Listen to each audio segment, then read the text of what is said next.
Kain ka lang, Repa. Abang may ikikwentuhan kita, papasok ako kanina.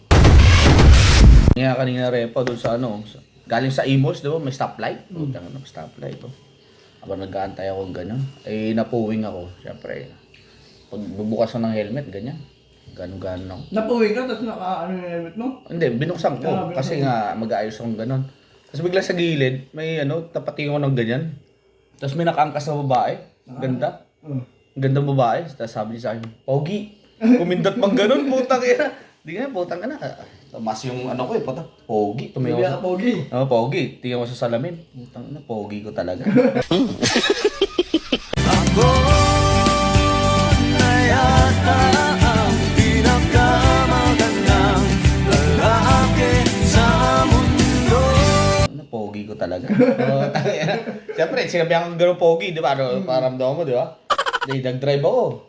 Hanggang open canal, dire-diretso. Umabot na Alabang. Dumating ako na sa Sukat. Putang galayan. Tagal. Pag napatingin ulit ako, nagkasabay kami, may lalaki. Nagkatingin na kami dalawang ganun. Sa isip, putang na, bading yata to. Napupugian sa akin.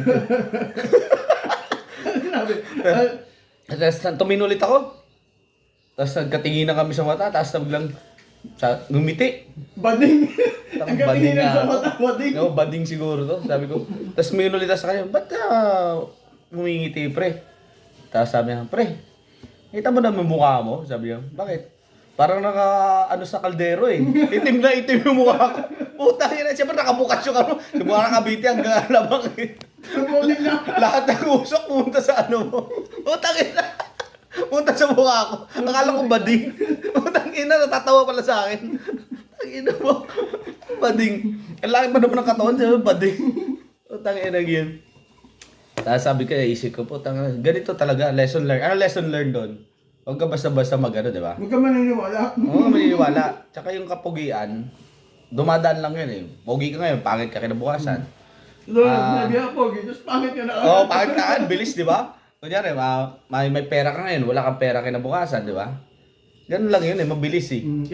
Kaya pagka... Pag may pera ka, pera mo na pera. Pagka kailangan tumulong ka sa kapwa mo, yung pinaka-importante dyan. Kasi yung tatatak talaga eh. Tama yun. Pera mo na 500 dyan. Yun lang. Kailangan mo tumulong sa kapwa. Aray ko. Lagyan. Kaya nga lang. Ayan, ayaw na nga magkwento sa'yo. Ayan. Kinuwento na kita, libre na. Uutangan mo pa ako. Ako dapat mangungutang sa'yo. Aray ko. Naunahan mo. Paldo! Patay!